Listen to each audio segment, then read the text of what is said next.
दोस्तों आज हम इस वीडियो में बात करेंगे विक्रम बेताल की अंतिम कहानी की, जो ना आपने कहीं देखी होगी ना ही सुनी होगी। विक्रम बेताल की अंतिम कहानी भिक्षु शांतशील की कथा थी। 24 बार लगातार प्रयास करने के बाद आखिरकार राजा विक्रमादित्य शव को शमशान ले जाने में कामयाब हो जाते हैं और बेताल शव को त्याग देता है। आगे जानिए क्या हुआ जब राजा विक्रमादित्य शव को लेकर योगी के पास पहुँचे। राजा विक्रमादित्य और उसके कंधे पर शव को देखकर योगी बहुत खुश हुआ।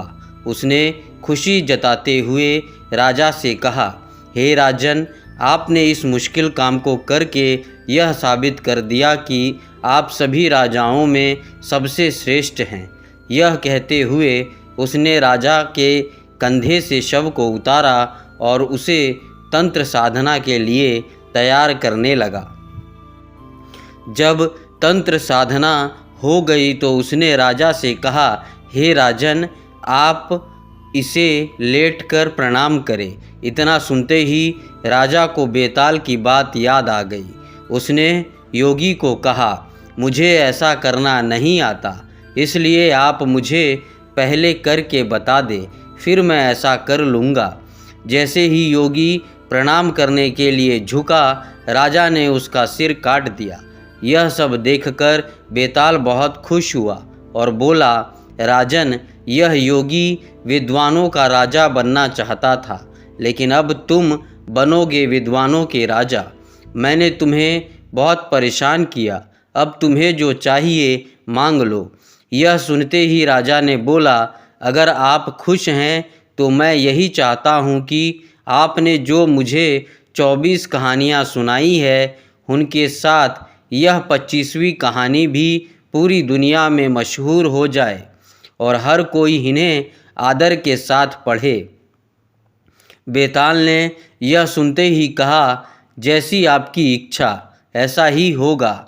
ये कहानियाँ बेताल 25 के नाम से जानी जाएगी और जो भी इन्हें ध्यान से पढ़ेगा या सुनेगा उनके पाप खत्म हो जाएंगे। इतना कहकर बेताल चला गया और उसके जाने के बाद शिव जी ने राजा को दर्शन दिए। शिव जी ने प्रकट होकर राजा से कहा, तुमने इस दुष्ट योगी को मारकर एक अच्छा काम किया है। अब तुम जल्दी ही 7 दीपों समेत पाताल और पृथ्वी पर राज करोगे।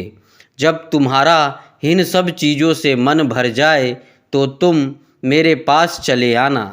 इतना कहकर शिवजी वहाँ से चले गए।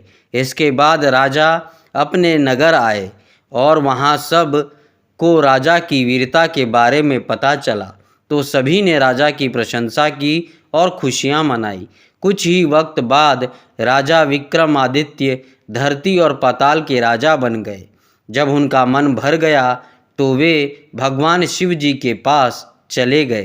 कहानी से सीख मिलती है कि बुराई की कभी जीत नहीं होती है।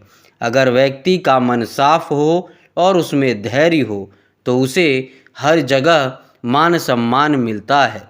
तो दोस्तों, बेताल 25 की 25वीं कहानी यही थी, जो आपने शायद ना ही कहीं सुनी होगी ना ही देखी होगी।